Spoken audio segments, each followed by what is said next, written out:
Welcome back to prime debate. S Gautam Prasad గారు, సరే ఇప్పుడు మామూలుగా కవిత గారు చాలా విషయాలు లేవనెత్తారు, అవన్నీ మనం మాట్లాడుకోవద్దు, ఏదో లీగల్ నోటీస్ పంపించారు, సరే అవన్నీ పక్కన పెడితే ఫోన్ ట్యాపింగ్ గురించి మాట్లాడుకుంటే నా భర్త ఫోన్ కూడా ట్యాప్ చేశారు, ఫోన్ ట్యాపింగ్ గురైంది అని ఆమె చెప్పడం మనం ఎలా చూడాలి?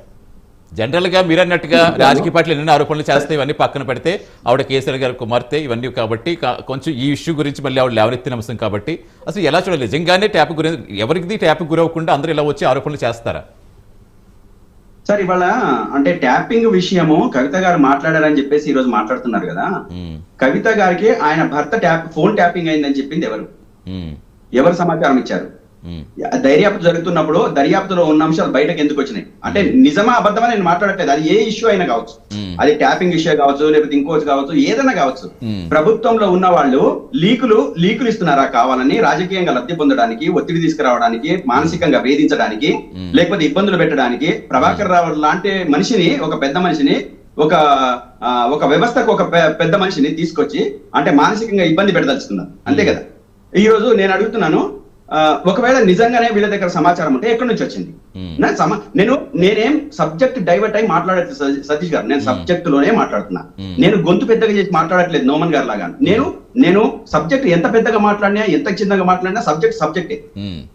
దర్యాప్తు సంస్థలు ఇప్పటిదాకా దాన్ని కంప్లీట్ చేసింది గాని, ఇగో ఇది జరిగిందని గాని, ఇది జరగలేదు గాని, ఇగో ఇది తప్పు గాని, ఒప్పు గాని చేసి కోర్టు ముందు పెట్టదు. ఇంకా పెట్టకనే వీళ్లకు అత్యంత విశ్వసనీయ సమాచారం ఎక్కడి నుంచి వస్తుంది, ఏ విధంగా వస్తుంది, ఏ విధంగా వస్తే ఈ రోజు టీవీల ముందుకు వచ్చి గొంతులు వేసుకొని మాట్లాడుతున్నారు? చెప్పారా? మన ప్రభాకర్ రావు గారు, కేసీఆర్ గారు అక్కడ కూర్చొని అందరికి ఫోన్లు ట్యాపింగ్ చేసుకుంటూ కూర్చున్నారని చెప్పారా? లేకపోతే రేవంత్ రెడ్డి గారు విన్నారా?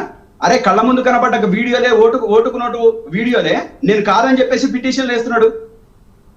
ఇంకా అది కనపడని విషయం అంటే ఒకటి గౌతమ్ ప్రసాద్ గారు, సరే కాదు మీరు చెప్పింది వ్యాలిడే కావచ్చు, but at the same time ఏమవుతుందంటే నిజంగా ఏమీ లేకపోతే, ఏమీ జరగకపోతే ఇన్ని రోజుల పాటు ఇంకా అధికారులు కూడా భయపడాల్సిన సిచ్యువేషన్ ఉంటుందా? ఇప్పుడు రాజకీయ నాయకులు కాదు రాజకీయ పార్టీలు అనుకోండి, ఆరోపణలు, ప్రచారోపణలు, విమర్శలు కామన్ గానే కంటిన్యూగా ఉంటాయండి. అవి నిజాలా అబద్ధాలా వాస్తవాలు ఏంటి అనేది ఇప్పుడుకో టైం పడుతుంది.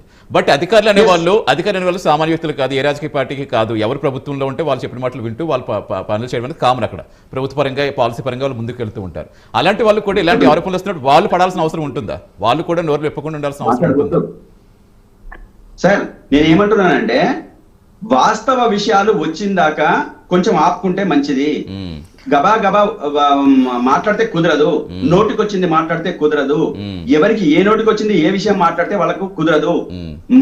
ఫోన్ ట్యాపింగ్ అయిందని చెప్పేసి ఇప్పటిదాకా ఎవరు కూడా పోయి కంప్లైంట్ చేయలేదు. అదే సిట్ అధికారులు మీ ఫోన్ ట్యాప్ అయింది రండి మాట్లాడదామని చెప్పేసి పిలిచారు తప్ప, ఇగో నా ఫోన్ ట్యాప్ అయింది, ఇగో టైం పాస్ లేదని చెప్పేసి టైం పాస్ కోసం పిలిచారనుకుంటున్నారా? సిట్ వాళ్ళు టైం పాస్ లేదని చెప్పేసి టైం పాస్ కోసం ఎట్లా మాట్లాడతారండి? మీకు ఎవరు ఆపారు 2 సంవత్సరాలు? చెప్పండి, మీకు ఎవరు ఆపారు? నోమన్ గారు చెప్పండి. అంటే సిట్ అధికారులకి టైం పాస్ కావట్లేదు కాబట్టి ఫోన్లు చేసి పిలిపిస్తున్నారా నోటీసులు ఇచ్చి? ఎట్లా మాట్లాడతారండి మీరు? దర్యాప్తు జరగకుండా మేమే ఇప్పుడు చెప్తున్నాను. శ్రవణ్ రావు, ప్రణీత్ రావు, నేను పేర్లతో సహా చెప్తున్నా. ప్రణీత్ రావు సంగతి నేను చెప్తున్నా, నేను ఆన్ రికార్డ్ చెప్తున్నా.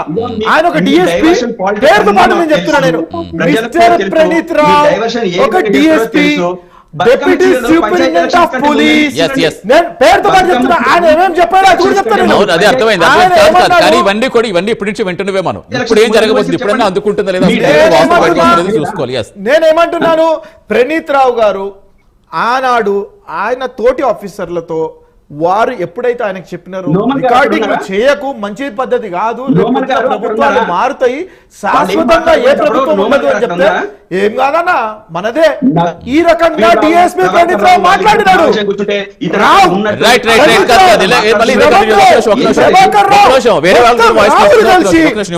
రావు రాజ్యం నడిపినారు, చెప్తున్నా నేను, రాజ్యాన్ని నడిపినారు మీరు.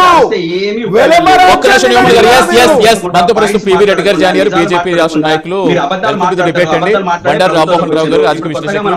రామ్మోహన్ రావు గారు ఒక్క నిమిషం, గౌతమ్ చెప్పిన ఒక్క హామీ అన్న నెరవేర్చిందా? మళ్ళీ మనం వేరే టాపిక్ వెళ్ళిపోతాం. మళ్ళీ రామ్మోహన్ గారు